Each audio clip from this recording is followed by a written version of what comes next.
Shit, it's in the she ruckus. Dead beat, let's go, let's go, let's go, let's go. You ain't a killer, boy, stop. I hear you yelling stacks on deck. Hey everybody, welcome to the Big Llama Show. I'm the Big Llama. Welcome to Sunday Night Live. We're live on Facebook, YouTube, and Twitch. Joining me, as always, featuring AD from Colorado. AD, how's it going, man? Another week is going good.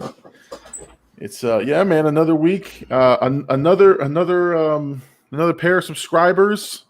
As of this broadcast, we are at 102 subscribers. So last week we were at 93. We got 102 over the last week, which we are very, very excited for. And we just hope that it keeps going. If you're watching this, remember this is live. Please interact. Please leave us comments. We'd love to hear from you. Those of you who are online, hit us up in the comment section. We'll answer any and all questions that come up during the show, and we'll shout you out. We want to make this interactive. We've got topics and things we're going to cover and we're going to talk about, but we'd love to hear from you. If you're watching this on the replay, make sure to like and subscribe. Go to the YouTube channel, look up the Big Llama Show, and subscribe. We need as many subscribers as possible so that we can monetize this channel and continue to do live shows and other events. If you want to know when we post videos, hit that bell notification. You'll be notified when we post the videos. If you're interested in some merch, right? If you like the Big Llama Show hoodie, if you like the other shirts I wear in some of the videos, hit up Wrigley Roo Designs. There's a link in the description to all my videos, and I'll put one here once this goes to recording. All right, so AD, man, it's been a crazy week. So no Loki to talk about. I was just about to say first week no Loki. I didn't know how to feel all week. Even on Wednesday, I kind of forgot there was no Loki. I was like thinking about, I gotta watch the episode, and then sadly it hit me. Yeah, we watched the last episode last week. So that was it. No more Loki for us. I'm excited though because now we see what the show becomes outside of Loki. Right. Oh, here we go. Here's the usual nightcap. The usual. John Gillin. Yo, how's it going? Hashtag road to 1,000. What's up, John? John, how are you, sir? Thank you. Yes, road to 1,000. John, you're the best. One of our number one fans. You and Little Llama out there, always watching the show. I heard you guys did pretty well in your baseball tournament, so good job to you guys out there. All right, John, thank you so much. All right, yeah, we do have some topics, but before we start, first thing is, again, thank you to the 102 subscribers that I have. I am finding more and more interaction with the subscribers that keep coming on. As best I can. I try to respond to those pretty quickly when people leave comments on the videos. And so, again, we are so thankful for the 100 subscribers. If you like this show, tell your friends about it. Every Sunday night is going to be fun and entertaining. But one thing I do have, and I didn't tell you about this, AD, and I wanted to keep it a surprise. Now, we've been talking about doing this. I have confirmed, and hopefully he's watching. If he's not watching, he'll see us on the replay. So my friend SINA, the international recording artist, I'll call him that. I mean, he does do recording, and he has albums out, and he does put out music in Europe, and he has music here. But I have confirmed with him over the next couple of weeks, he's going to be actually live in my home, in my studio, for a Sunday Night Live. Yes. We haven't pinned down a specific date or time. Actually, no, we haven't pinned down a specific Sunday. I told him Sundays at 10 p.m., you're more than welcome, and he is jumping at the chance. So he said as soon as he can open up his schedule over the next week or so, he's going to confirm, and we will be advertising his appearance on here. We'll get to interview him. I am just really curious because I am so envious of the creative types who can be artists and put out music. Yeah. Like, how do you even start? Like, there's so many questions I have. Like, how do you get your beats? How did you start? How did you end up in Europe? I mean, he's a guy from Florida. Yeah. Actually, he's originally from New York, but he ends up in Europe selling lots of his albums. All right, before we move on to that, we have a very special shout out. Mama Llama, have a good show, gentlemen. So Mama Llama is Thank you, shouting Mama us Llama. out.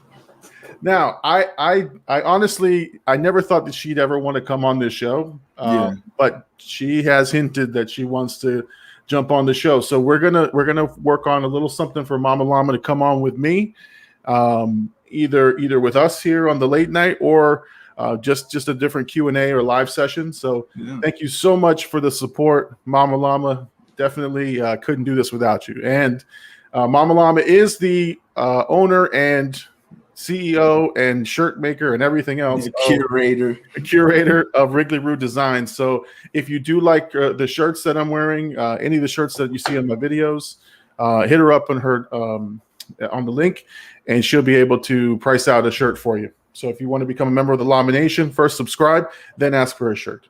How's that? Thank you so much. We're gonna check if you subscribed as well. Exactly. Yeah. Before you can order, we're going to make sure that you have to provide proof that you're subscribed to the channel. Although she might sell it to you anyway because she's the business first. So, I love these shirts, man. It's great. My only thing is I don't want to ever. I want to wear them out, but I like to wear them for the shows. So I'm like torn. So anyway, so SINA is going to be in studio over the next couple of weeks. We're gonna firm a date with him, and we're gonna ask him all kinds of questions and see where his head's at. But because again, as a thank you to him for allowing me to use his licensed music in my show. So when you hear the intro, that's him. The instrumentals I use throughout my reaction videos, my movie reviews, that's all his music, and even the song at the end of my videos for the like and subscribe. That's all SINA. So he's allowed me to do that. So again, as a big thank you to him, I wanted to make sure I repaid the favor, and I'm just completely like in awe of someone who could do that. So I'm just curious to ask him a couple questions. Yeah, to cross over, especially to like England and get your music heard over there, and like I think you mentioned it to me before, but like that's where his like biggest market is. That's fascinating to even learn like how you do that. You know what I mean? How does a creative get over there and cross over? Right, and he's got a fan base. I've seen him do. He's put it on his YouTube channel. The different concerts he's done. I think he hasn't done music lately, but I'm sure it's very difficult to do. That's not easy. Not an easy thing to keep coming up with music, and plus he's trying to balance doing like we do, right, with the regular job, and then trying to do the creative piece. And so I'm sure that gets in the way of his creativeness. So anyway, I just again, that's going to be something that I'm really, really looking forward to. So to my 102 subscribers, thank you so much.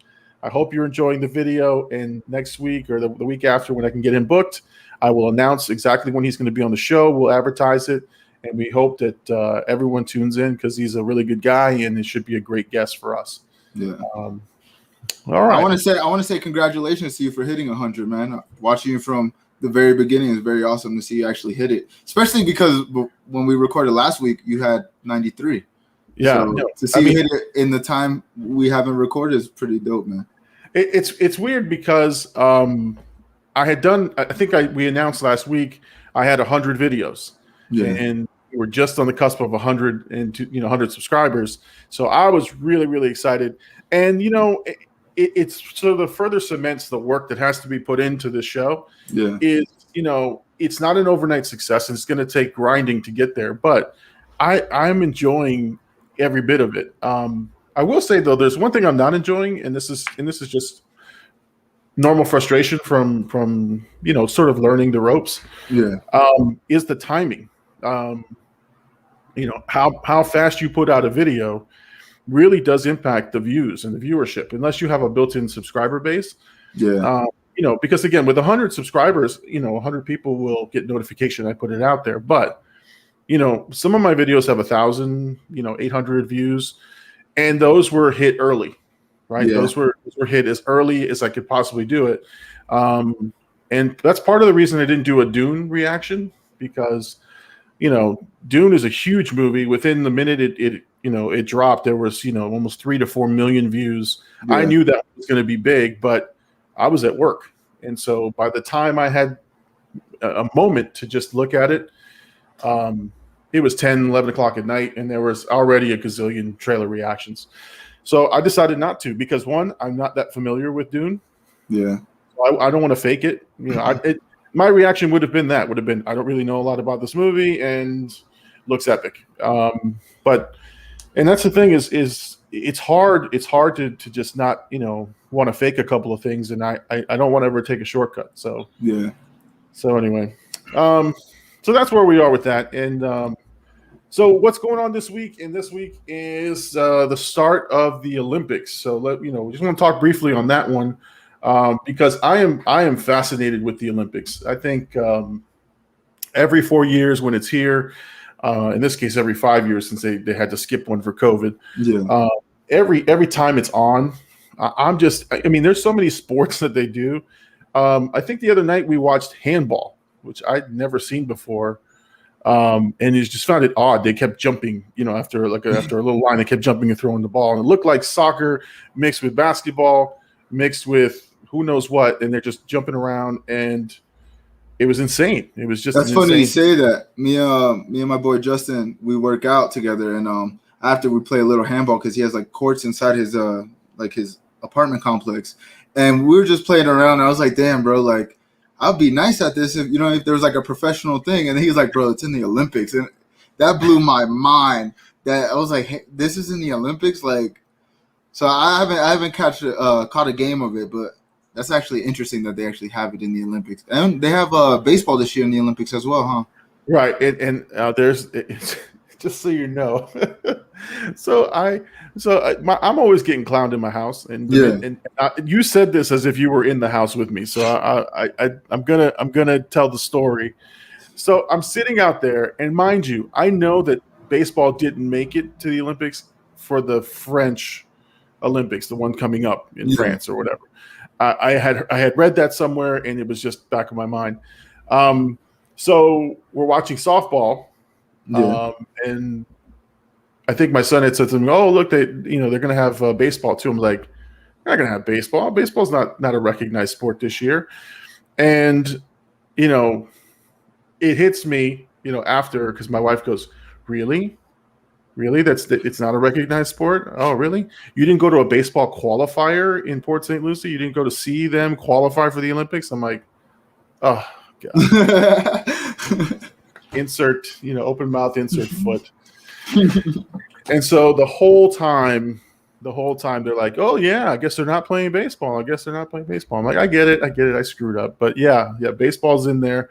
But I don't know why they're not in there next year. Like that's weird to me that they wouldn't have baseball as part of just an ongoing Olympic sport. Especially because isn't softball like a staple in the Olympics? I mean, I think so. We always see like USA softball, like Jenny finished like those teams. So like, I don't understand why it wouldn't be in it.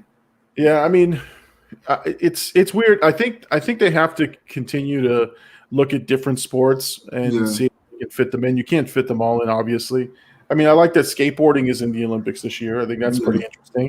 Although embarrassing to the Llamas is the of the 35 Peruvian athletes, one of them is a skateboarder.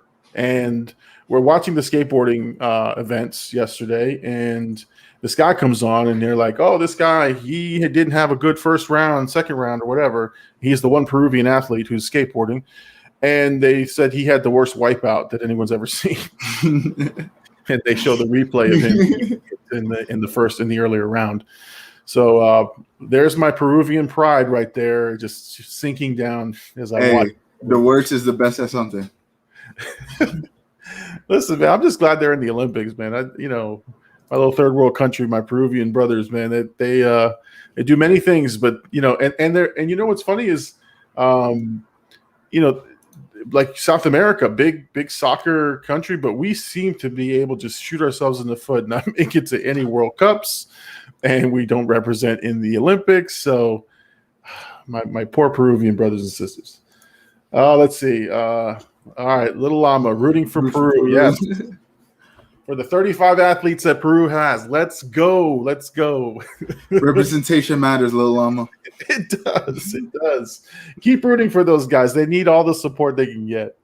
Yeah, no. So I'm always fascinated with the Olympics that there's these weird competitions that I've never seen before. Yeah. I think women's 3-on-3 basketball was another one that I saw, which was insane because they never checked it up. They just went back to the 3-point line, and there was no check-in. I was like, "Hey, check it up," and they would just kept running, and it was a 12-second shot clock, and I just thought, "My God, they have to be exhausted." Yeah. I mean, our basketball team lost today to France. Yeah, I know. That's no dream team. That's for sure. They have not been performing. I think even in like the preseason of the Olympics, they've been like not doing well. Yeah, I mean, we're the most dominant basketball country, and France gave us the work. Well, and what somebody had said, France has a lot of NBA guys on their roster, but still, I mean, the days of the U.S. just dominating and obliterating teams like the Dream Team are over. And I think when the Dream Team came out and did their thing, they were still have amateurs, I think, or some professional players in the foreign countries, but they weren't as imported into the NBA as they are today. Yeah.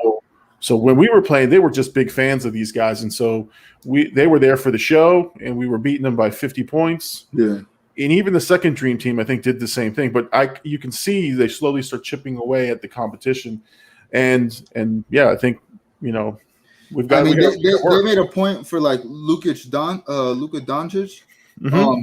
His country made the Olympics for the first time in like the history, and that's because, I mean, he's a top player in the NBA, but just having a player in the NBA taking the knowledge from like these high level players and bringing it back can help a team tremendously. So I mean, the more we let other people into the NBA and there's more countries represented, the harder it's going to be because they're getting the same information, the same play. You know what I mean? They're playing against these greats at all times. So it's like eventually the playing field is going to even out. It's just like baseball. I mean, baseball is America's pastime, but when you think about the World Baseball Classic, you think about Japan winning, 2 of them? You got Dominican Republic winning. You know what I mean? All these countries are very neck and neck when it comes to talent. Right. And for Japan hosting the games, they had to have baseball. Yeah. I mean, that's a huge sport over there. Huge for them. It's a huge moneymaker. It's as big, for them as it is for us. And the Korean and Japanese leagues were pretty entertaining when COVID hit. They were the only ones playing. Yeah. So, yeah, I mean, it's good. It's good to see. It's good to see the world stage step up and not as much as I love that the United States wins a lot of gold medals. I love that there are underdogs out there. I love that there are fighters out there. And yeah, the United States has the resources and the money and the facilities and the training to compete with the top levels of talent. But I love it when a small country, Latvia or something like that, just shows up out of the blue and wins a gold medal. It's like, okay, it's the perseverance of the human spirit, that type of thing. So, again, I just love the Olympics, man. I tune in to sports I don't know. I tune in and I look to see, I'm channel flipping. There's so many Olympic channels that, there's just always something on. So, I thought it was pretty cool. Now, the opening ceremonies were interesting. There were no people in the ceremonies. So I have some mixed feelings on that one because it's all about that celebration in front of all those people. Yeah. And I think even some athletes didn't show up to the walk to represent their country. So, and I think that all has to do with COVID and preparing for the games and things like that. Yeah, I was going to say, like, maybe it's just they don't want to risk it. You know what I mean? I forgot what sport it was, but somebody in like a prominent sport got contracted COVID and like can't compete. So I think it might have been just a safety precaution, like on the athletes' parts. There was a golfer. I think it was a golfer. He had to be replaced. So yeah, COVID wreaks havoc on this stuff, and I know that they're having protests, and that's the other thing about the Olympics, right? The underlying current with it, right, is that you have this show of unity, right? The nations come together and they're competing and that type of thing. But I know in Tokyo they're having protests outside Olympic Stadium, outside venues, because people don't want the athletes there because of COVID. Yeah. So they're dealing with some turmoil there. I know that the NBC who has the Olympic coverage is not focused on that at all, and they're not even talking about it. But that's okay. I think every year, every time they do it, there's some underlying issue. Either the country that's hosting it has human rights issues, or there's some, funny business about the money and who's getting the awarded the contract. So always interesting to see that stuff. I hate that it sidelines the Olympics, because it is truly a very, I think, a very genuine event for people that they work all their lives to get to. But these are some of the stories that come out of it. So just some interesting stuff about the Olympics. I'm glad. Yeah, I think I heard, I forgot what country it was, but I heard that when the Olympics was the host to the country, that the after effects of the Olympics just like destroyed the surrounding areas, that wherever it was, just destroyed the economy around it. And I found that kind of intriguing and kind of sad, to be honest. Well, yeah, you know what it is too. What's funny, or not funny, but the part that you're talking about is that all this money gets invested, infrastructure. They build roads. I mean, if you can see it in Atlanta. Yeah. Atlanta, they built up the highway. They built all these different venues all around Fulton County.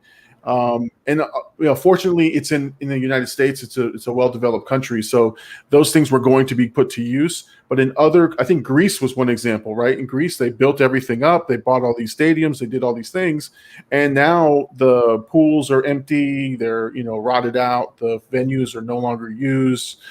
They're just sort of relics of the Olympics past. And you're right.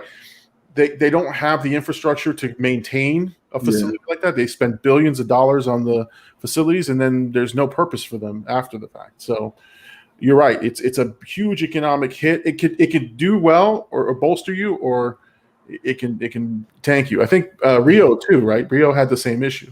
But even if it gives you that boost, it's only for the time of the Olympics. So that's another thing too. Like with the statistics, maybe it's just like they're at such a high peak when the Olympics is around. So like after, the numbers just don't look as well. Right. But I even heard just like surrounding, like you said, they're not using the facilities that they build, and it's just, so it's like a give or take. But I mean, the thing, and I think you mentioned it earlier, but the thing is like it gives hope to athletes, especially like in these niche sports that don't really have a professional, they don't got the MLB, they don't got the NBA to look forward to, but they have the Olympics, and that's, Listen, I want the cornhole championships in the Olympics. That's the next one I want to see, because I watch that too, and I feel embarrassed saying that, but I watch it all the time when it's on, and I'm fascinated how these people can hit those shots, and me with a couple of beers, I can hit a couple of those shots, but not as consistent. No, they're consistent. Yes, they are. All right, let's switch gears. Let's talk about the next thing here. And I don't know that you've watched it. I've only watched a little bit of an episode or two, and I've watched, I think, every breakdown that I could on YouTube about the new HeMan series. Now, everyone is saying that Kevin Smith, the writer and showrunner for this, sort of did a bait and switch, that he told everybody on HeMan, and it is totally Tila's show, the lady in the middle here, Tila's show, and people are pissed. I mean, they're livid about this, and I don't know why. So I didn't watch the episodes because I'm not a HeMan, like I'm not familiar with HeMan. So this was gonna be like my first entry to it. So I kind of watched, and then when you told me it was gonna be a topic, I was like, let me just get some backstory onto like what's going on, because I've seen a lot of hate on it just on social media, but from what I've seen in like breakdowns and stuff, I can see why people are mad, because, I mean, we're doing spoilers or? Yeah, I mean, that's fine. Yeah, I'm fine with that. They said that HeMan died within the first episode. It's only 5 episodes, and he died within like the first episode. And it seems like they killed him. So who knows? Yeah. I mean, there's going to be another part, so they might, they might bring him back, and obviously after the backlash, they're gonna have to bring him back in some capacity. Yeah, it's like Master of the Universe, the Resurrection, or something like that. It's gonna be something. I mean, here's the thing, too. I think people were getting on the show early, because they felt this was going to happen, but they really couldn't just do the same old retread. They had to go a different direction with this, or else it's the same old, same old. Let's pause right here for just a second. I have old buddy of mine, Mr. Larry Newsom. He says, "What up, KD?" Mr. Larry, what's up, man? How are you? Let me just tell you about Mr. Newsom, man. This dude right here, love this dude. He, him and his dad came to our school from, I don't know where they came from. I forgot where they moved down from. And he just sort of became like a family member. He was our center for football, and him and his dad took me to this football camp, helped me develop my skills. So, man, this dude was the real deal, man. And I think he even made a highlight video, which I still have. Larry. I still have it with me. And maybe one day we'll react to it. Young Llama doing young Llama things. But he came from Brevard County. There he is. That's what he's saying. So, yeah, man, him and his dad, man, and his family, they were just good people, man. Love the dude. And hey, I'm glad you're tuned in, man. I appreciate you sitting in with us, man. Appreciate you, Larry. So yeah, down and dirty. That's right. We were the linemen, man. We were. Listen, I'm 5'11", and I'm lying, 5'10". I always said 5'11". Nobody believed me. Let's see. Oh, my daughter likes your pineapple in the background. So yeah, little Llama, my son, he bought it actually. I don't know where he bought it from, and he's like, "Dad, put it in your background. It's gonna look awesome." And so I've had it back there ever since to just honor him. So, hey, I'm glad your daughter likes it. I'm going to find out where it's from, and I'll shoot you a note where it's from. Might have been like Spencer's or something like that. But anyway, thank you, man. I appreciate it. That does seem like a Spencer's kind of. Yeah, it does. It does got the glasses, the cool kid glasses. That's right. It's not quite a llama, but hey, it's got a little tropical feel. So anyway, thank you, Larry, man. I appreciate you tuning in, man. I love the support. Awesome dude there, man. Thank you so much. All right, man. Let's again. Let's talk about this HeMan stuff. So I was telling you, the show had to go in a different direction. Yeah, it could not be the same old retread, and the reason is because these guys. Again, I told you they made the show to sell toys. Yeah, that was the original purpose. There was no real backstory. But the hate that it got right away, to me, is a little unfair. It's I hate to say that it became kind of political. Okay, so it's a story that focuses around the female characters. It's not a bad thing. There's nothing wrong with that. As long as it's done well and the story is good. And so I think people were just upset to begin with that it was going to be the bait and switch and HeMan would be out of the picture. And it's now her story. But I always say, just give it a chance. Just give it a chance. Watch the story. It may come full circle and HeMan becomes the main character again.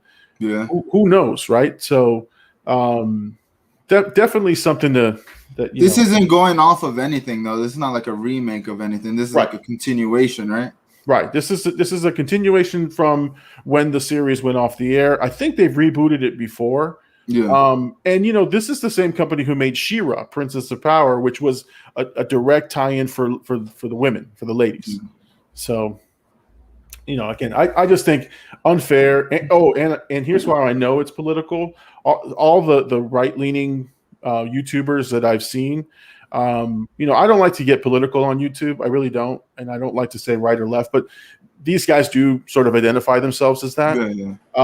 And so a lot of them early on were, woke HeMan and this is the new agenda, stuff like that. And I just found that to be ridiculous. Like for entertainment, I like to keep my entertainment as what it is. Like I'll judge it for what I see.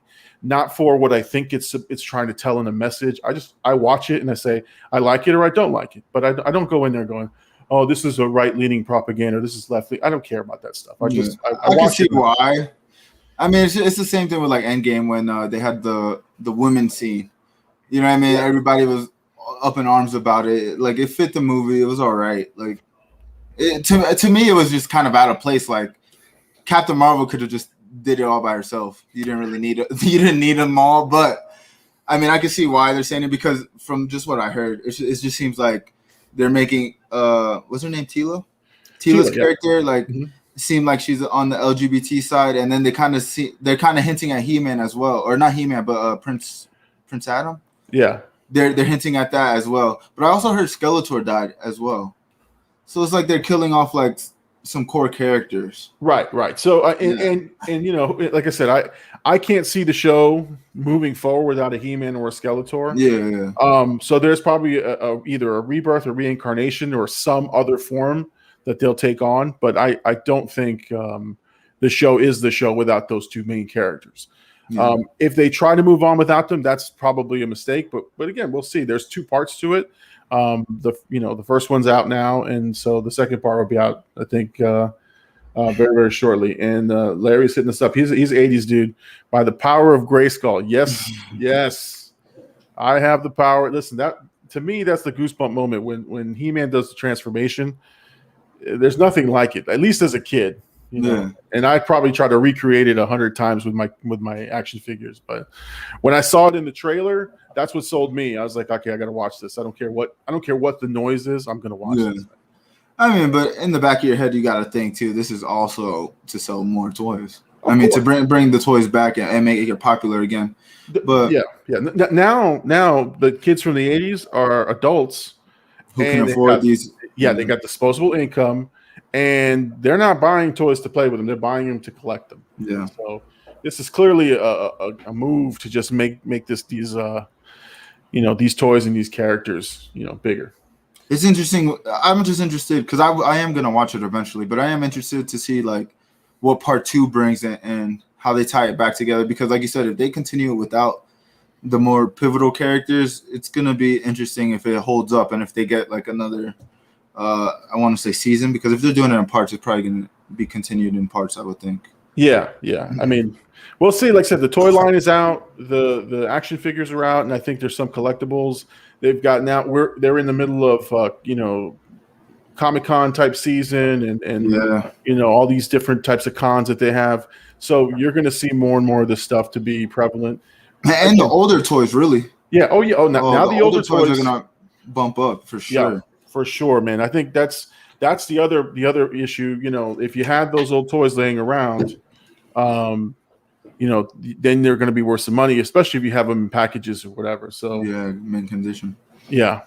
All right. So that's He-Man. Let's see what else we got. I know that another big trailer drop we talked about earlier, Dune, which you and I talked about this before the show.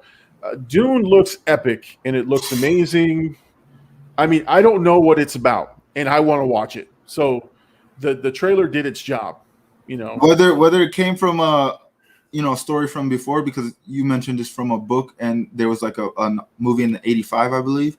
Yeah. But just off of seeing it, not knowing anything about it, I also want to see it. It looks like Avengers Endgame level epicness. Yeah. And I mean, from the movies that came out this year, they seem to be like lackluster, and I think we're gonna get into one of them later on in the show. But like even Black Widow was cool. Timing was off, but it was an okay movie.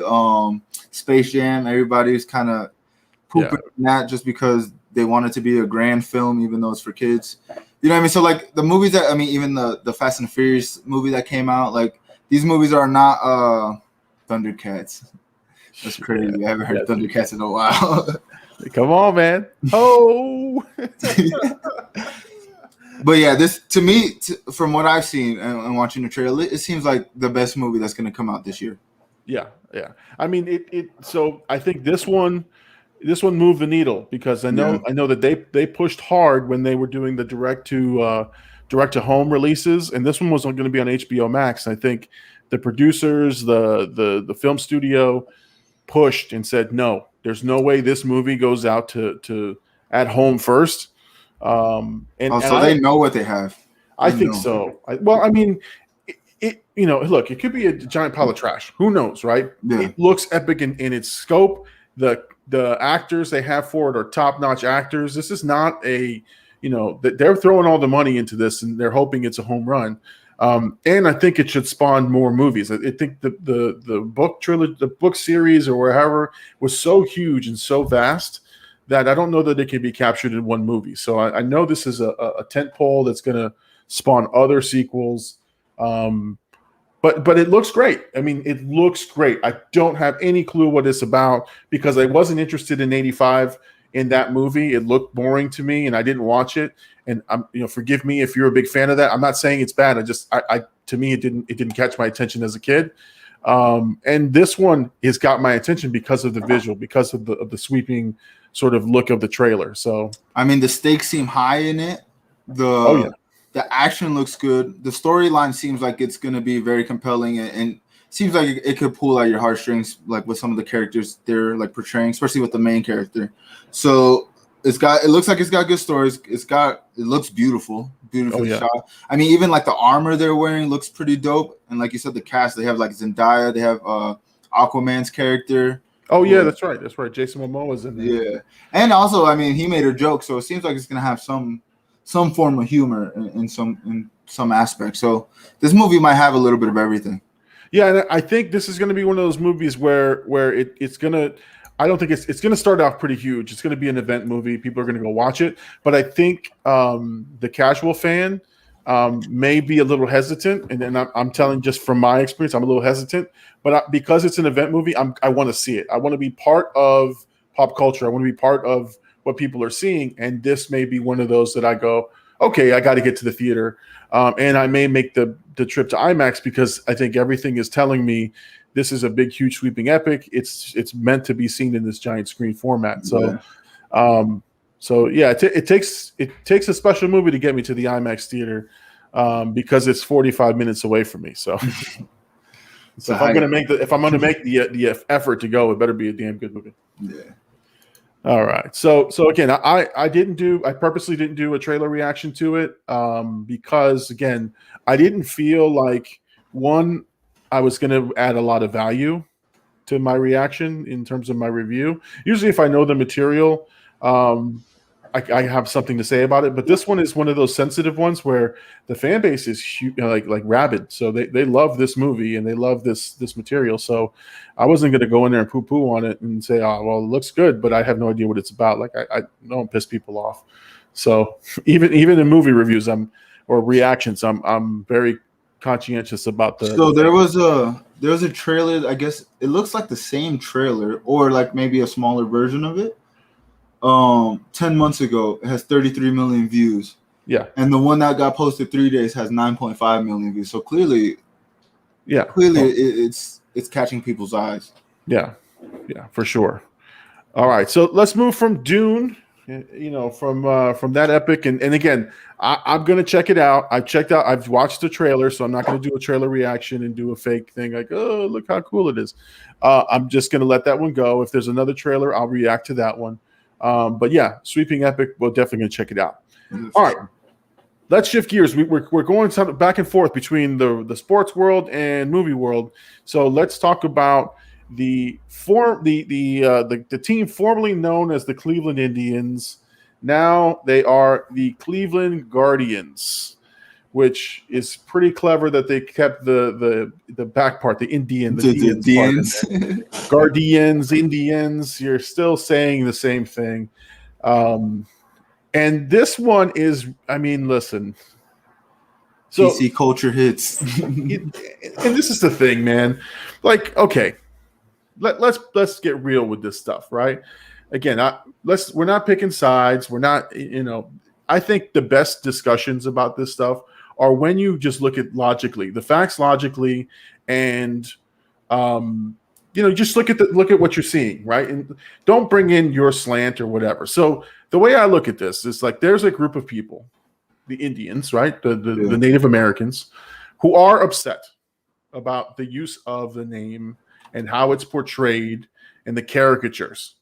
And so Larry says, nothing says Cleveland like the Guardians. And I agree. The Guardians, I think, are a terrible name for this franchise. But but again, I see where they're coming from. I see where these groups are coming from. I honestly think some of the caricatures that you have are outdated and not in with today's times. And look, whether you agree with that or not, I get that. I'm not arguing that point. I can see what the value is in people saying, look, I don't really like how that's being depicted. Yeah. And so I get why this happened. Now, whether you accept it or not, that's the part I don't understand is like, I get it. Like there's history in the name, the Cleveland Indians. I mean, there's movies about them. And I mean, one of the best baseball movies ever made, Major League, is about the Cleveland Indians, which I love. There's history there, but the times they do change, right? And whether or not you agree, sometimes, and to me, it's pick your battles. Like, pick your battles. Like, all right, they changed their name. Okay. It's not that serious. It's not that serious, and I get it. You know, people will say, if they do it this time, if they do it with this, they're going to do it with something else. And so there's that slippery slope of, if they change this now, they're going to change what we love about this. And look, that's just life, man. I mean, they changed the name of the Redskins, so it makes sense that I'm pretty sure like the Cleveland organization probably had this in the works. But I also, one of my friends mentioned this because he travels a lot, and he said that the Guardians have to do something with their railroad system or something. I'm not too sure about it, but that's where they got the name. It wasn't like they just like made it up. There's some statues or something that are on a bridge. Yeah. Let's see. Larry has some input here. He says, my Ohio friends were pulling for rockers for the Rock and Roll Hall of Fame, which is in Cleveland. So I agree. I mean, that would have been a better name, the Cleveland Rockers. There's probably 100 better names than the Guardians. I wonder, maybe it was too close to the Rockies. Maybe the Rockies didn't like that, but it would make more sense. Yeah, to the city of Cleveland, and so I agree with that. I like that viewpoint. I've seen a lot of people talk about the spiders, but I'm not too sure what the significance would be for that. Yeah. I want to ask. I know a couple like Indians fans. I want to ask them what they feel about it, because I bet you there's people in Ohio like we're never gonna call them the Guardians. They're the Indians till I die. You know what I mean? Like, yeah, they're gonna wear the old jerseys. Diehards. Yeah, and that's the thing, and this is the great thing about this country and about these types of things, right? No one is gonna stop you from wearing your Indians gear. Yeah. It may be frowned upon after several years of wearing the same stuff, but there's guys that still wear the old, like the Dodgers haven't been in Brooklyn for 100 years, right? And they still wear the Brooklyn Dodgers uniforms. Oh yeah, that's part of hip hop as well. Like people love the Brooklyn uniforms. I mean, I do personally myself, but exactly. Yeah. So the Indians, yeah, you're right. They're not going anywhere. But I do like that it does kind of. They use the same font. And like you said, they really didn't change they just changed the I and the N. Yeah. You know what I mean? The logo has, listen, that if I can petition, I'm not a fan of this. I'm not a fan of this right now. Yeah, no. Like somebody said I forgot which comedian or somebody said it. They go, I didn't know Microsoft Paint was still in Now I can see what they're going for, because it looks like two fingers, and I guess the wings could be considered as wind, as if somebody's throwing. Yeah. But this does look like they got it off of Fiber for the $20 tier. That's a fastball they're throwing, but yeah, they should have done a little more market research. Yeah. And Lenny is hitting me up. He's Larry on his YouTube, so I was honoring that. But yes, he was Lenny back in the day, and I think that's his name, Lenny. So my apologies, Lenny. I've been calling him Larry the whole time. 20 some odd years. Like, man, we were like family. I forgot his name. I said, I loved you, man. I loved you. You called me out, man. No, but that's how we do it here, man. We go with all comments. We're gonna read them all. So yeah, Lenny. But Lenny's been contributing, so I got to give him props, man. But yeah, man, this logo is terrible. I mean, come on. And I wonder, and the thing is, like, yeah, and they said that this logo is not gonna be unveiled until next season. So like, why not just wait until the end of the season? Give us a more refined design. You put a 3D on it or something. I don't know. Something, yeah. Shadows. I don't know. Although I wouldn't mind the Dolphins changing their. I mean, if we're being honest too, the Guardians. If you go back to that looks kind of like crap too. Yeah, well, yeah, it's a quick. Let me see if I can bring it back. Yeah, it's a quick font. It's like, oh, let's match the font and just call them the Guardians. Yeah. Although, if they were smart, they'd have Guardians of the Galaxy, and they'd have if all these things sort of tie in, if they can get the Disney approval. But yeah, man, the Guardians, and like I said, whether, and this is why I wanted the disclaimer, right? Whether you sit on one side or the other, that's not for us. That's not what we're debating here. We're talking about the actual logo and what you choose to do. Whether it's to wear your old Indian stuff because you feel like that shouldn't have been changed, or you agree that it should be changed, and maybe you don't like the logo. That's up to you. That's for you guys to decide. This is not a political show, but at the same time, again, you have to acknowledge. What's that? It says god awful.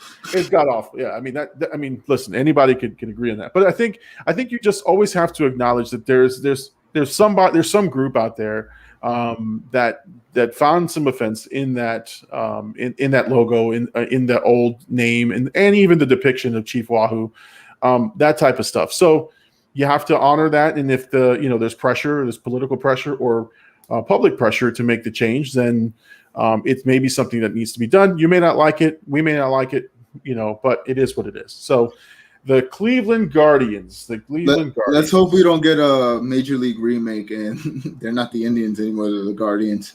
Oh my God. Hopefully they just switch teams, just take another team. Listen, and that's one thing I hope they don't do, is they hope they don't touch up these old movies, because there's nothing like what's his name, Bob Uecker or Bob, yeah, the voice, Mr. Baseball. There's nothing like him calling an Indians game in the movie, and they had to voice and dub him over respect. The Guardians, no, that would be terrible. All right, man. So Lenny is a super user tonight, man. He's saying here, St. John's and Syracuse. Lenny, give me some more on that, man. Yeah, I'm confused. Like, did they change? Oh, did they change their logos or their names? Help me out, Lenny, because I want to make sure I understand that.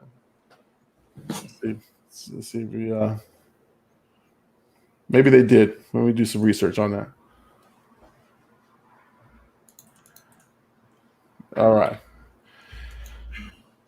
Well, we wait for Lenny to sort of hit us up with that one. All right, let's I think we've exhausted. Okay. Oh, the Redmen and Orangemen. Yes. Lenny just hit us with that one. Yes. St. John's Redmen and the Syracuse Orangemen. Yes. That's another one that may or may not be changed due to pressure. Although the Orangemen, I always thought just had to do with oranges. To be honest, I'm not the Syracuse Orangemen, but I okay, that makes sense now. That makes sense.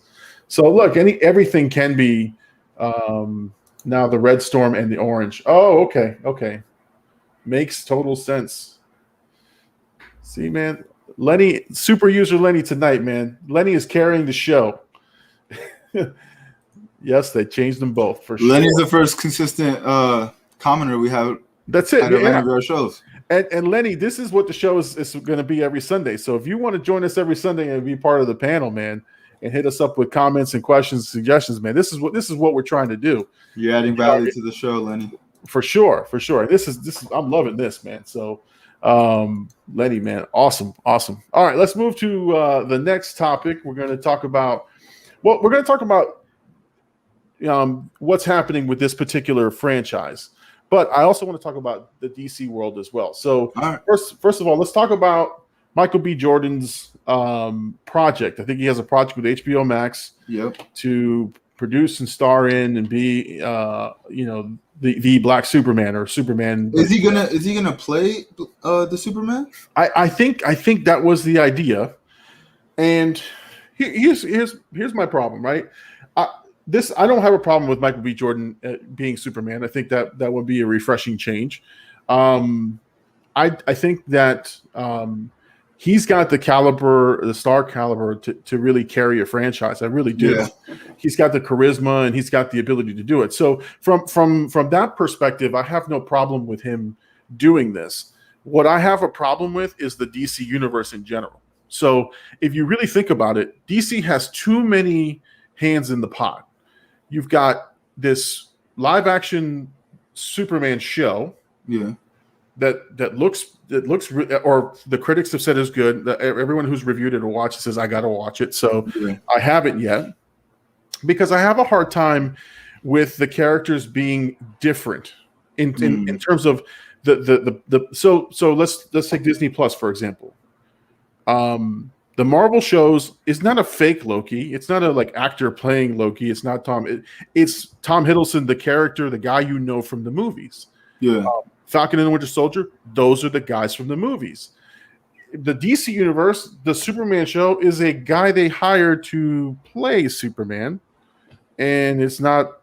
But in their defense, I mean that Superman's part of the Arrowverse because he showed up in like Supergirl and like they got their own. So to me, it almost seems like DC just went ahead with the multiverse because clearly what they were doing with like the Ben Affleck's Batman and like who played a Superman? Henry Cavill.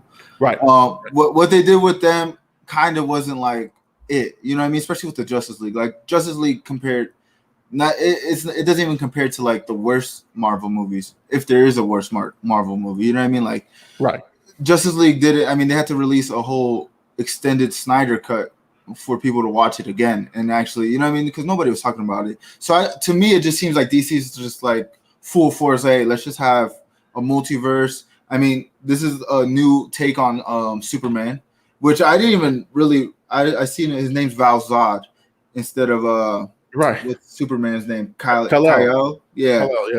So like this is just another world story that we'll get to see. So I think that's what DC is doing because even with the Suicide Squad, like they kind of rebooted it with just different characters of the Suicide Squad, and they kept the ones that worked from the older one. Right. They're just kind of like, hey, this is just another story with the same team, pretty much. Right. But see, and then that's the thing is like for me, I like the continuity of Marvel. I like that I don't have to guess like which one should I watch. Yeah. You know, like Marvel makes it so you have to watch all of them. Right now, for me, the CW, the Arrowverse, and all that stuff, I haven't watched any of those.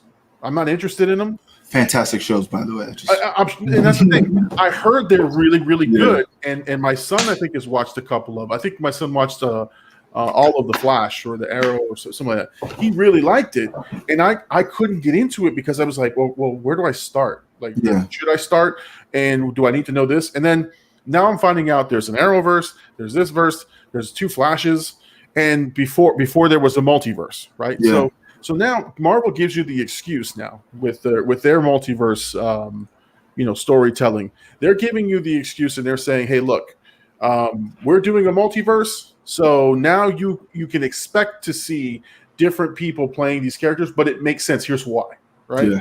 Where DC is like, hey, we got these young guys doing an Arrowverse and they're decent. And hey, the show was canceled, but this one's pretty good. And, it's like, I can't keep up. And that I think, and again, I use myself as the measuring stick. Yeah. I'm not that invested in DC because they've got so many properties. Now I'm going to have 3 or 4 different Supermen, right? Mm-hmm. I mean, there's Henry Cavill. We're going to have Michael B. Jordan's character. You've got the TV one. And you've got Lois and Clark, right? Yeah. You've got all these different Supermen, and I don't know what to watch. Now, I can see the Ben Affleck and the Michael Keaton because there is established story about how the older Batman sort of retired. Yeah. Became more of a counselor to the new Batman, who used to be Nightwing or used to be Robin or whatever. So that makes sense to me, and that's why I'll be intrigued by that. But the rest of it is just too out there. But it's just that's me.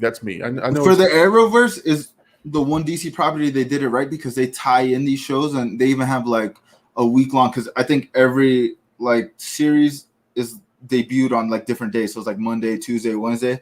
So they'll do like one whole story that ties into every series and it's just like it'll premiere on that day and that'll be like Supergirl's main show, but it'll have everybody in it.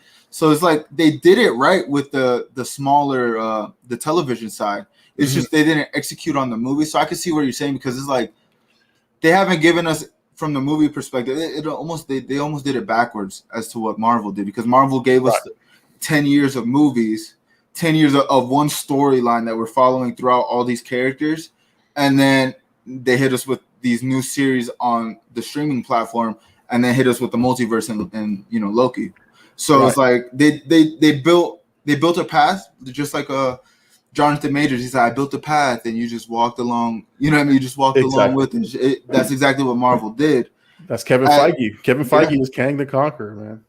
I didn't realize, and this is just maybe a tangent, but I've been watching. I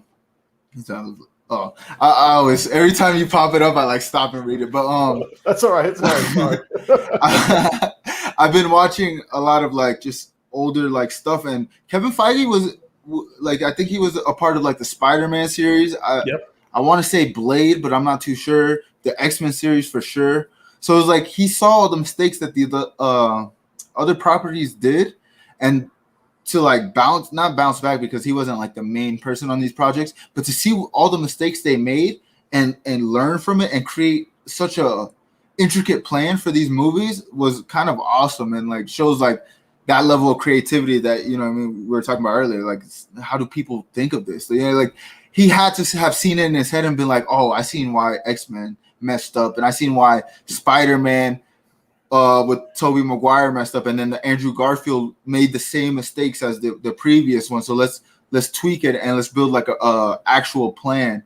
And it's kind of amazing. Not too many people can do that. So I can see why DC is not really and it works. It works in the small brain like mine. It works that it makes sense to me that these characters now would see each other and would probably intermingle at some point in their in their career. Now Lenny's point is sort of the same as mine. He says he was late to the game on Marvel, like 2019 late, but I caught up in chronological order and was blown away.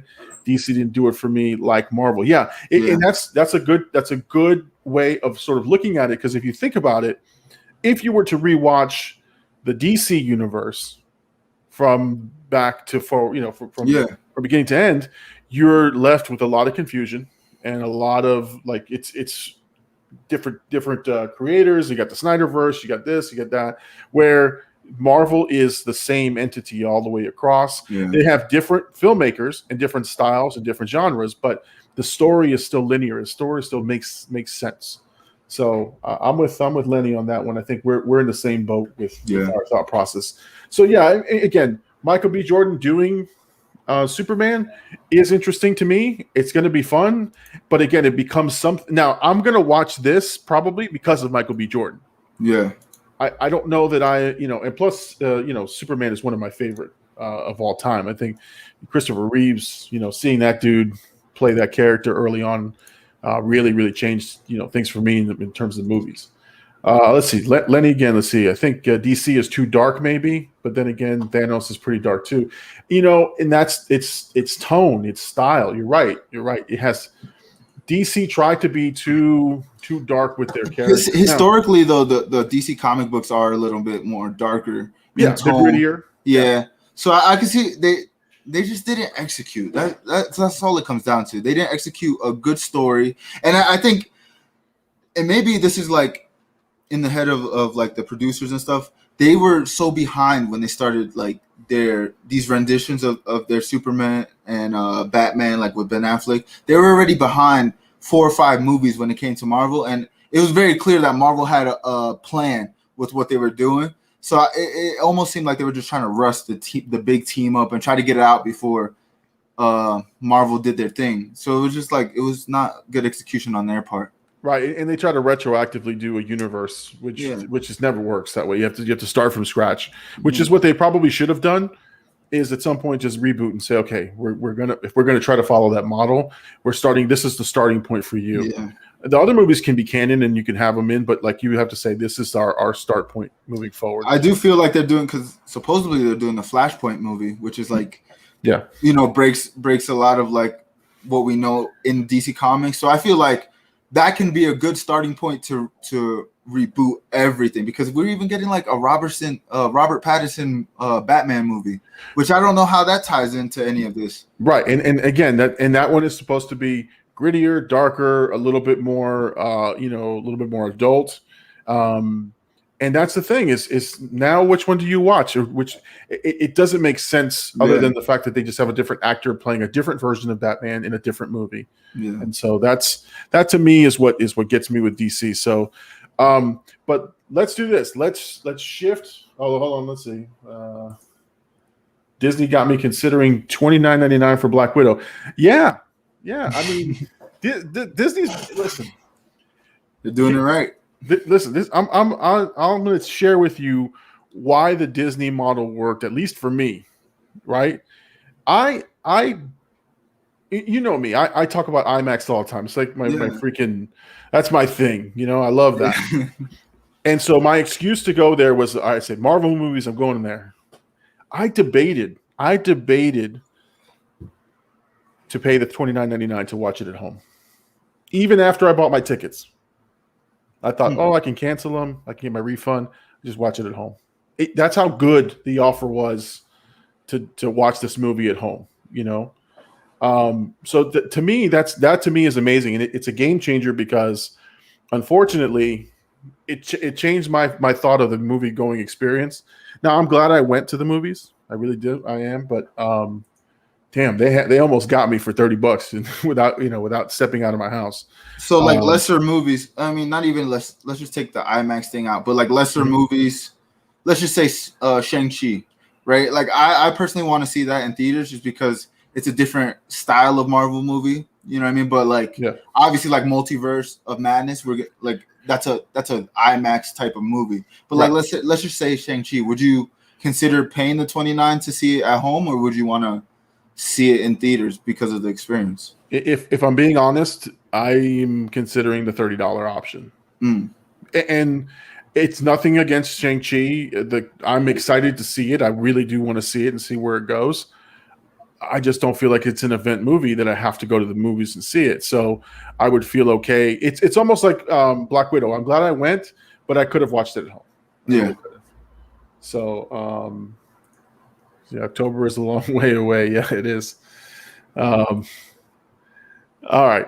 So this, we got Shang-Chi coming up in September, I believe. But the one that in December, the one that is on my radar, the one that I am so looking best segue we've had on this show, by the way. Oh my God, the Spider-Man No Way Home. Man. So much has been made about this particular movie and their trailer and everything that it's just like the level of this is. It's not yet Avengers Infinity War Endgame hype yet, but it's damn near close because it's in December and we don't have a trailer yet. We have nothing. It's not that far away and we have seen nothing. The problem I have is that they've announced, but all the rumors say that all 3 Spider-Men are going to be part of this movie.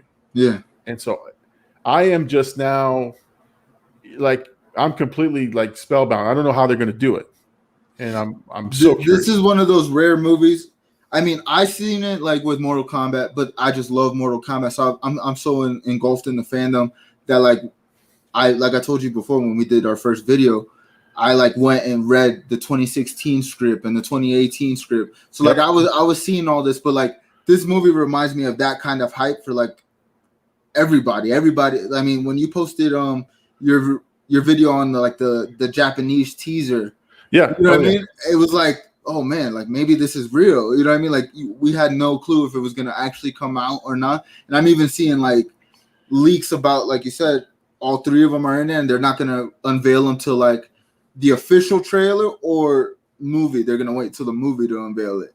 So it's like there's so much around this movie. And I mean, even before COVID hit, there was a lot around like what was going to happen that it's just kind of, you got to think in some ways they're probably just toying with us and like letting the pot bubble up a little bit more before they just blow our minds with what they're going to show us. Well, from what I heard too, that the multiverse had to get established for this to make sense. And so the minute that Loki ended and we established the multiverse, that was the green light for this trailer to come out. And so right after that was the Japanese leak. Right after that was it's July 22nd was the intended leak date, or the date it was supposed to come out.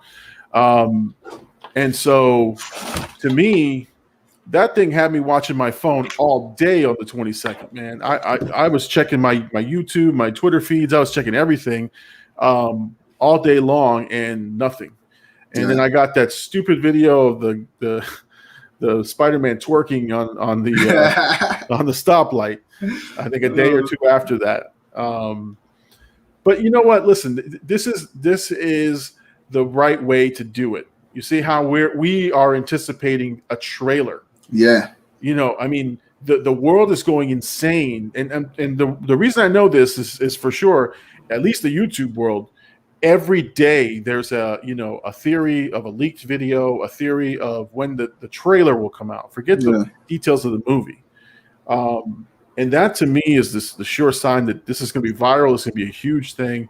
And this one is the reason that I took all my gear with me to work. Yeah, no,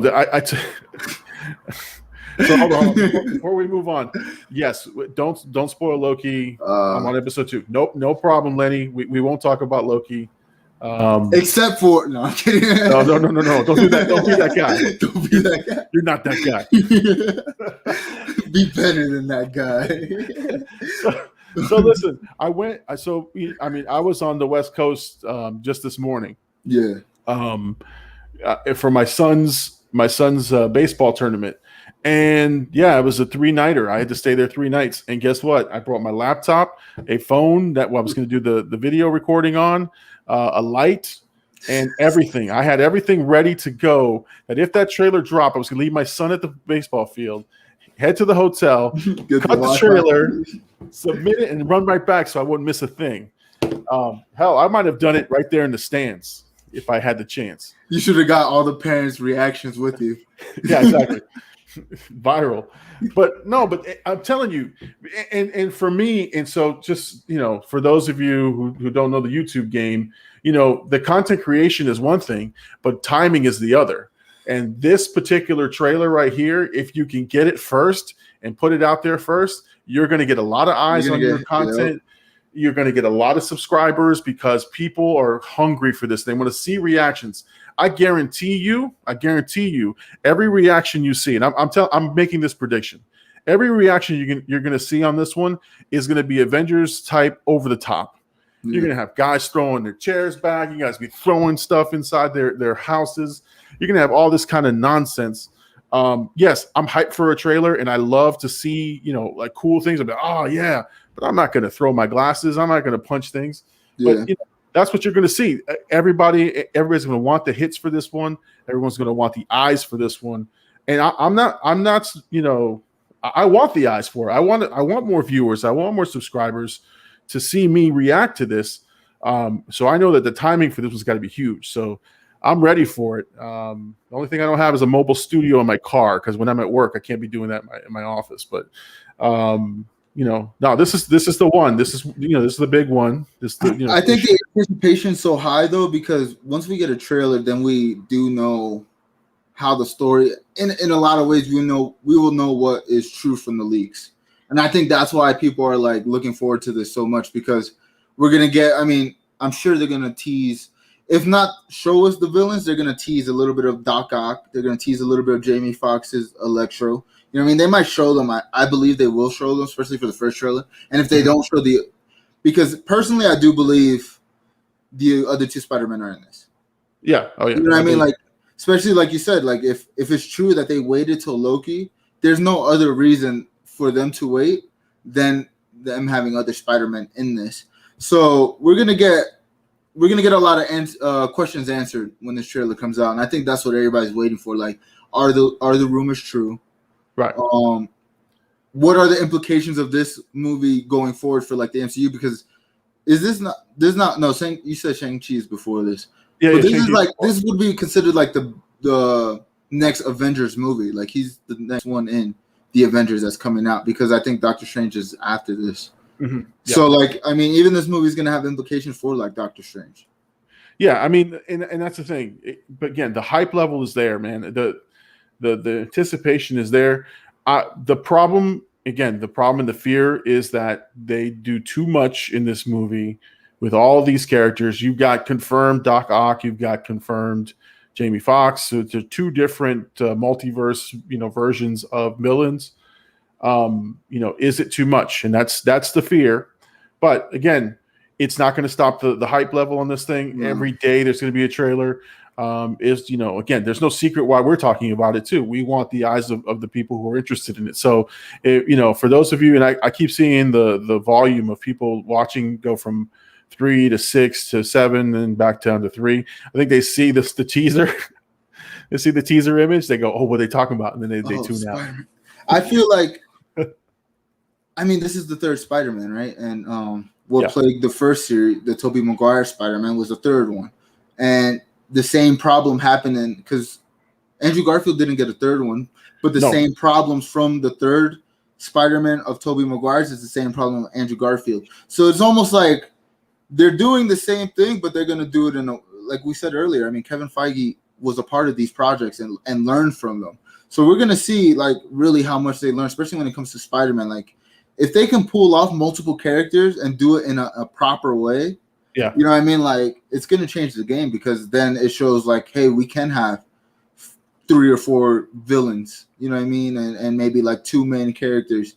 And it's just, like you said, it's just how are they going to do it? How are they going to execute this plan? Because we already seen it before, having too many villains and like too many villain stories intertwining. It doesn't always pan out very well.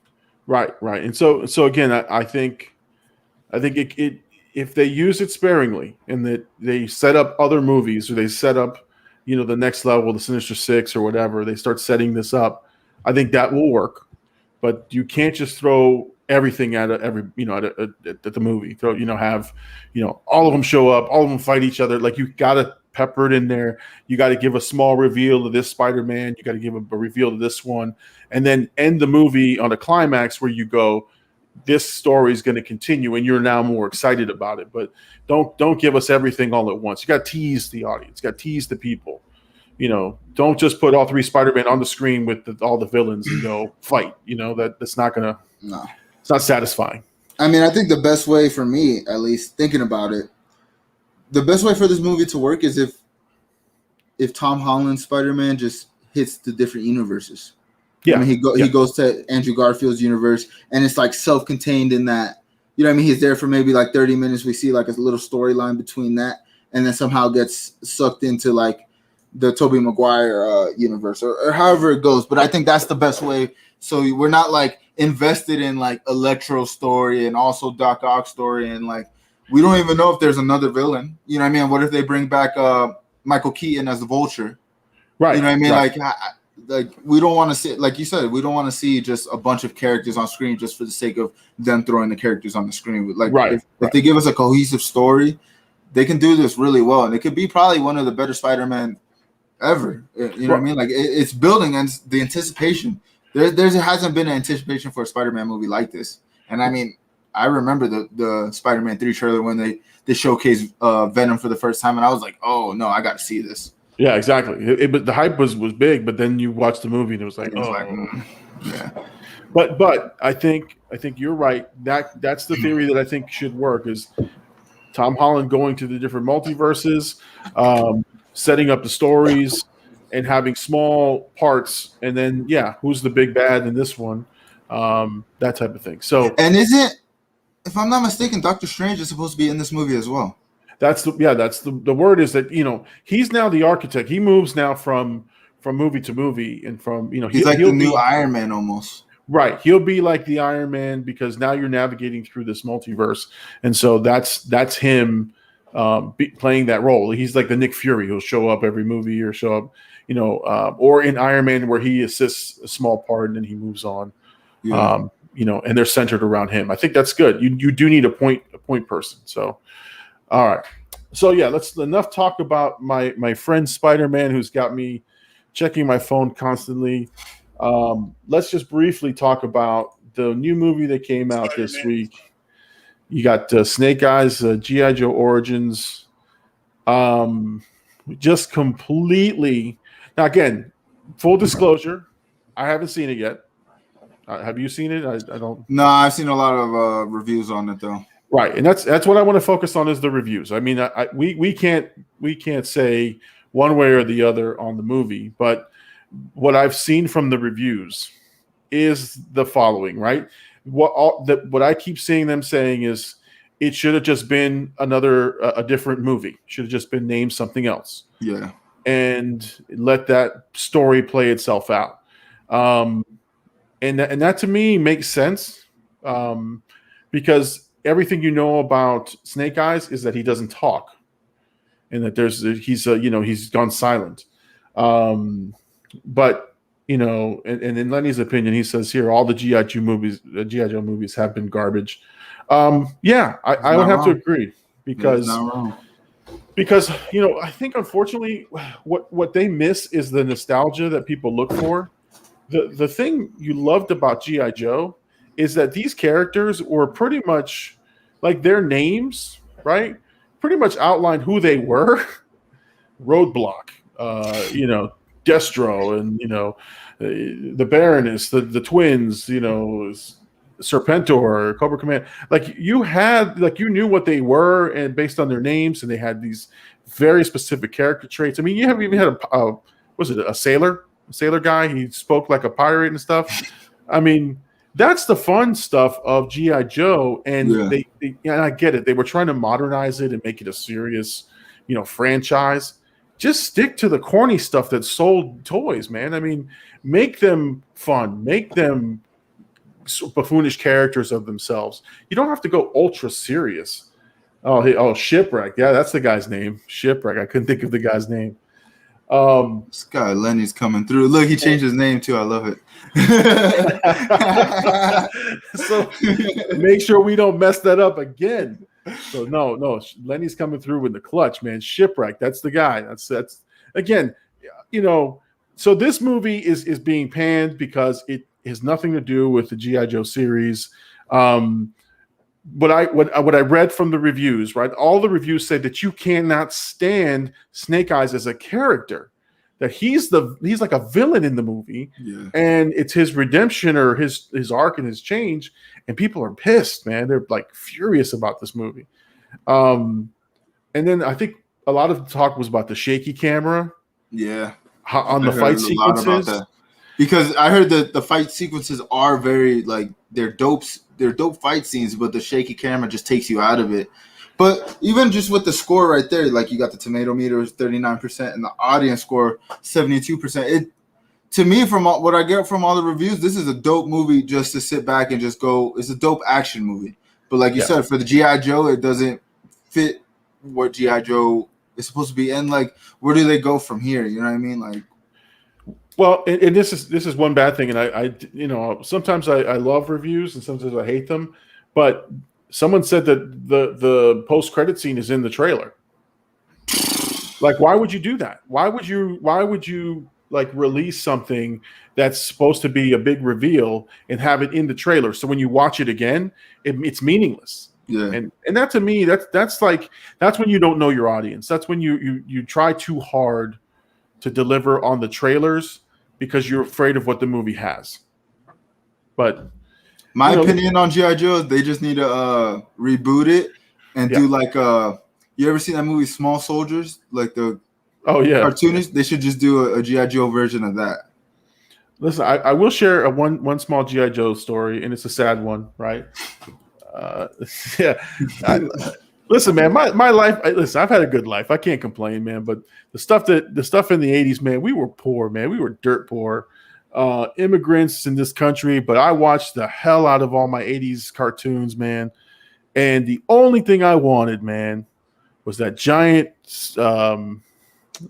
aircraft carrier. That the G.I. Joe aircraft carrier, that thing was like $300, man. Only the richest kids had that aircraft carrier. I've only seen it live in person once. And I had this one rich friend who had everything. and he let me play with the toys once in a while.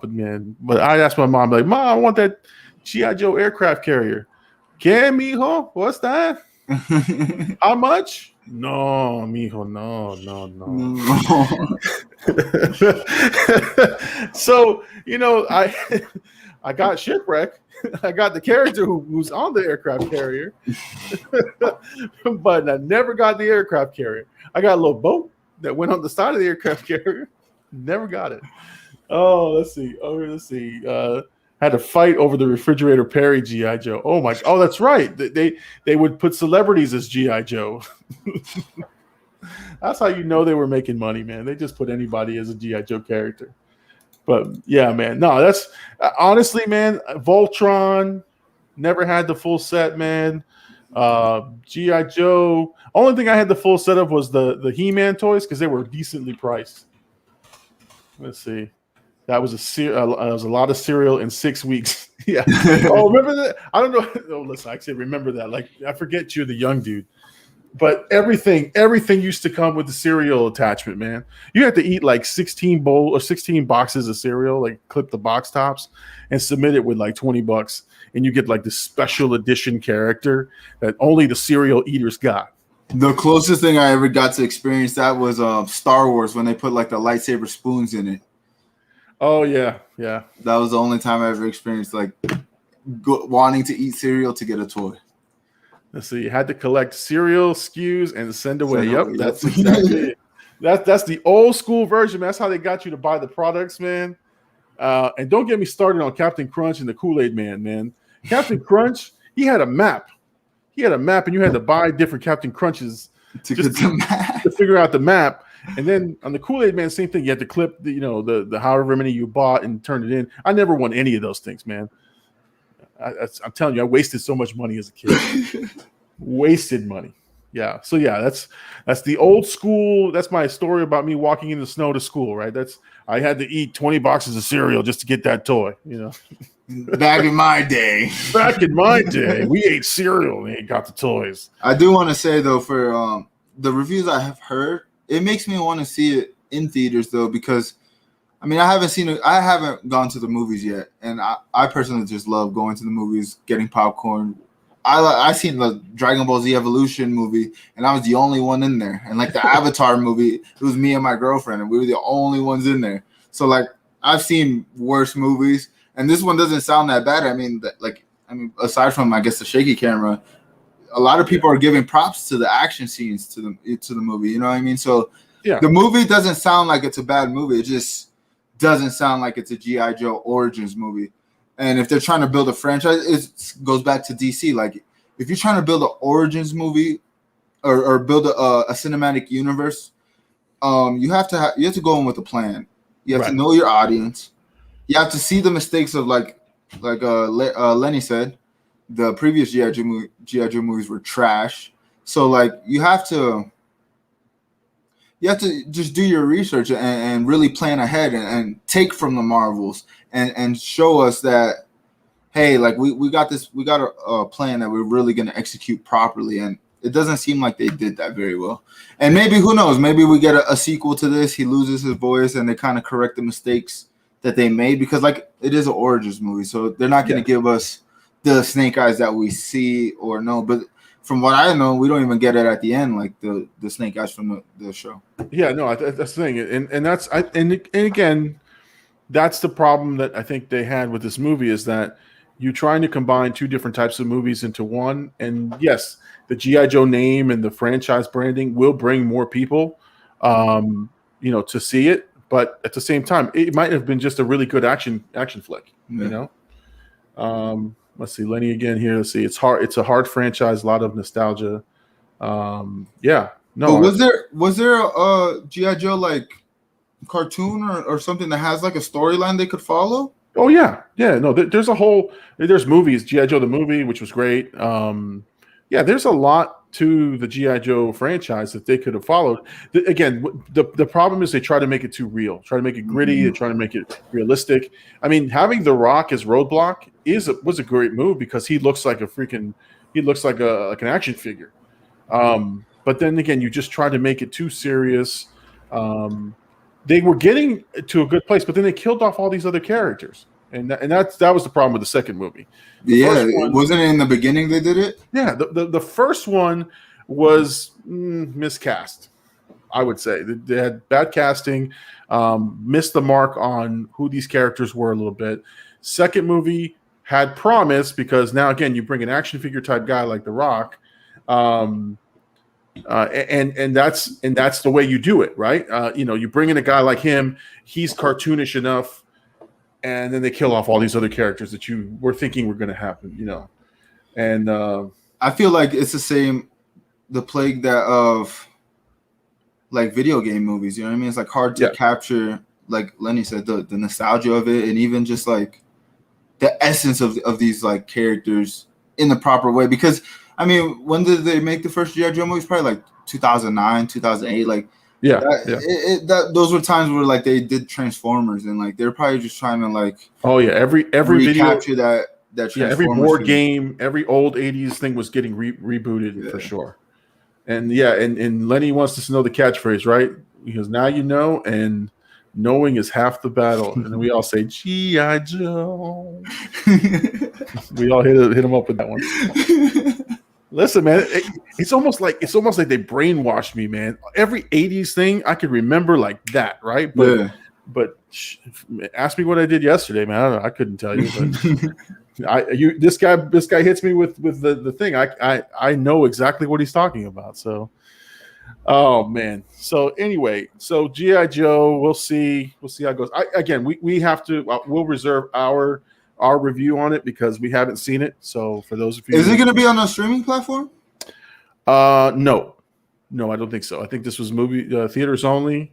I feel let me look it up because I think it was like 45 days or some weird number. Yeah. I mean the theatrical release window has been shortened by a lot. So it will be out on physical and streaming faster, but it's not. I don't think it's as fast as like the HBO Max stuff. Gotcha. Yeah. All right. So I think that's, unless I've forgotten something, that's almost all the topics that I have. You have anything else that you can think? I know we can do a preview for next week, but what do you have anything else? The Bill Burr thing, but that's a quick topic. I mean, Bill Burr kind of went on it was like a 3-minute rant where he was just saying how CNN and like he was watching CNN and how they're just like still showcasing a lot of Trump, and it's almost like. And his quote was exactly, he's like, you guys want Darth Vader because you guys need it because it's a show business. You know what I mean? Like they see that the ratings are down when they're talking about like President Joe Biden and stuff. So for like these media companies, it seems like they're leaning back into the Trump train. And I just find it like kind of dangerous in like getting him back in office. Obviously, we don't want to make it too political, but like, I feel like that was the mistake of them the first time. Like he was all over the news, and I felt like that's what catered to him winning. So here's the formula, right? It's controversy equals ratings, and so, hold on. Before we get to that, because we do want to talk about it. So, Lenny here, 80s taglines, eggs, and this is your brain. Yep, this is your brain. This is your brain on drugs. Any questions? And my daughter Colin liked your Turning Red trailer reaction. Thank you. That was, it came up out of nowhere. I didn't know what that movie was going to be, and I know it was a Pixar Disney thing, and so thank you. I'm glad she's watching because I do try to keep my show PG. So at least my reactions and my discussions on the movie reviews and stuff. So yeah, she's welcome to watch it anytime. I will try my best to keep it very, very family friendly. Excellent. All right. So getting back to your point, AD, and I agree. Listen, controversy equals ratings, and we've talked about this from a YouTube channel perspective. Forget the news media, not the spoiler guys. What's that? I said the spoiler guys. Oh, yes. But no, it's true. It's true. So yes, whatever you think of Donald Trump and whatever you think of again, whether you lean right or left, this is not one of those shows, but he is a polarizing figure. Yeah. And so he is controversial. He says things that that get people going and that get people, riled up, whether it's to hate them or to love him. He brings the viewers to your channel. And so that's one thing that he was hugely successful with, is being able to hold the narrative of the country, hold the story of everybody's attention with a tweet, with an appearance, with a speech, whatever. And it was, and CNN, MSNBC, those left-leaning people, Fox, OAN, all these other ones, the right-leaning, all of them sucked it all up and were able to get viewers up.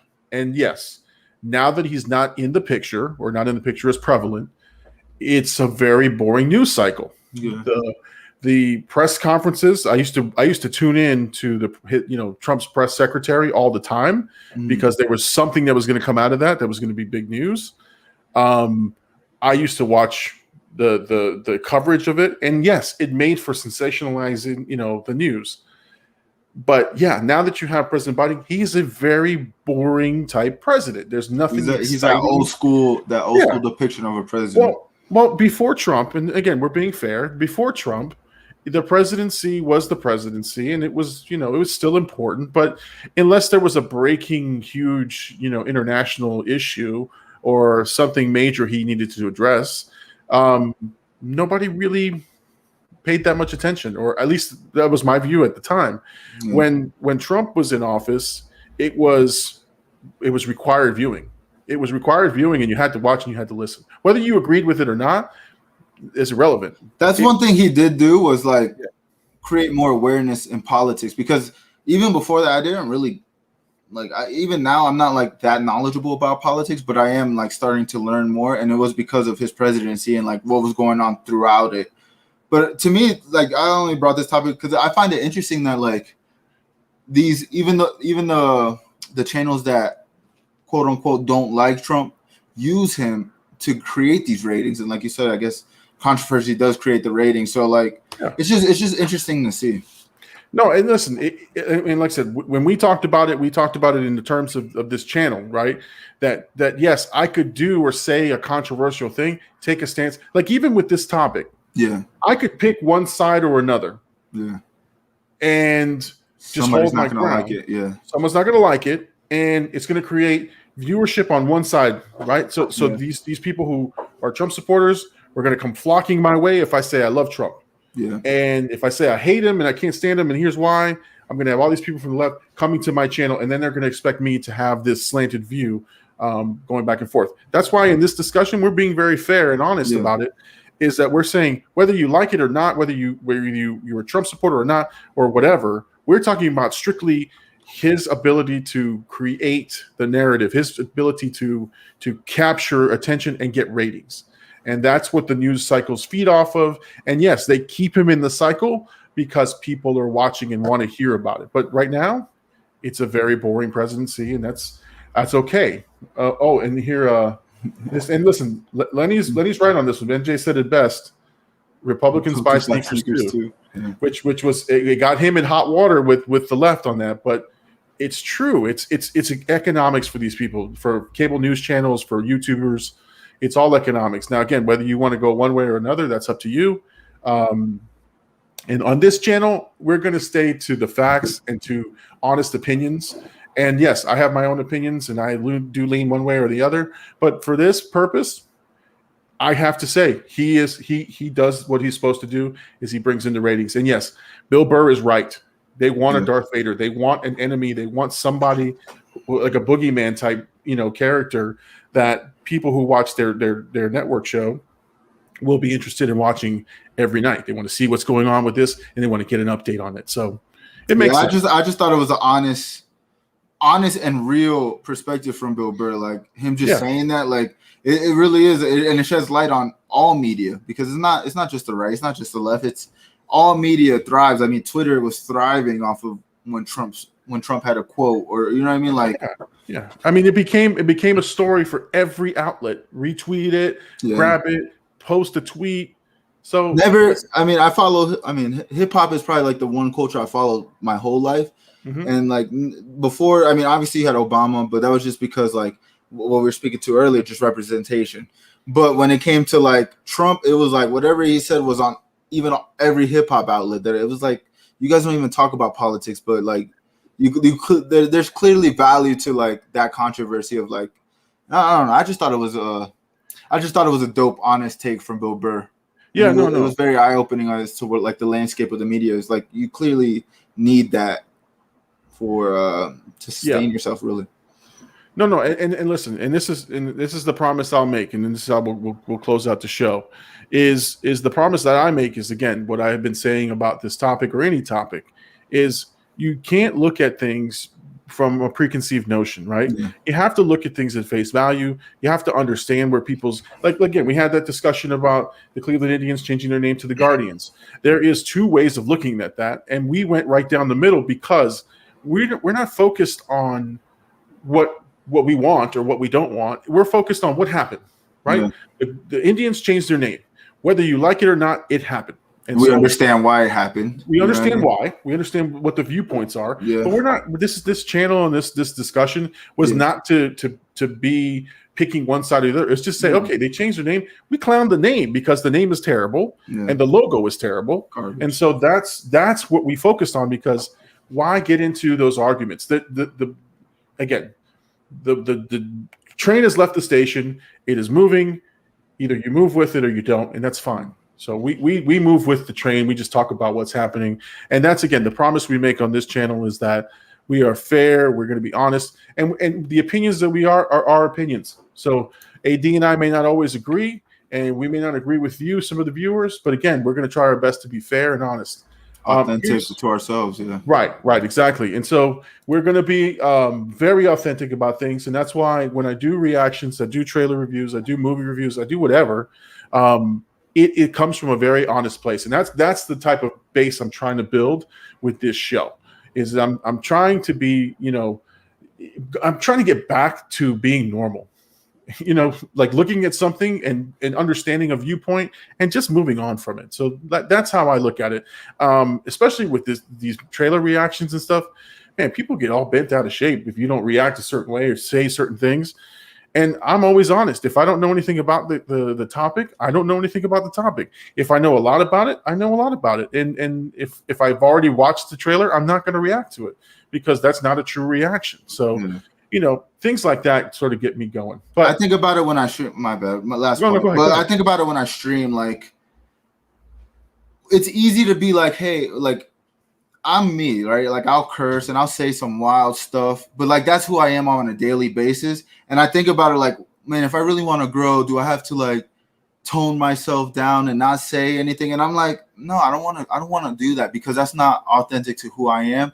I want to make it. If I'm going to make it in this industry, and we talk about it all the time, like this is what I want to do. I want to speak for a living and I want to continue to get better at it. If I'm going to do that, I have to be me 110%, no matter if people hate me for it or they love me for it. And no matter what, that's not going to sway how I am. And like the fact that I have been streaming more, it's really been crossing my mind. Like, because even my friend, like one of my friends, he works in like a corporate like thing, but he streams like video games with me. And he's like, and I asked him like, let's do it like a little like we watched a show called Power, and they're doing like a new third season. I was like, yo, let's do like our own little reaction to it or whatever. And his thing was like, yeah, but like I don't want to say something wild and then somebody at my job find it. Like, and I just, for me personally, I don't want to live like that. I just want to be able to say what I want, express it how I want, like I said, like it was really dope that Bill Burr just said what he wants. But he's at a place where he can.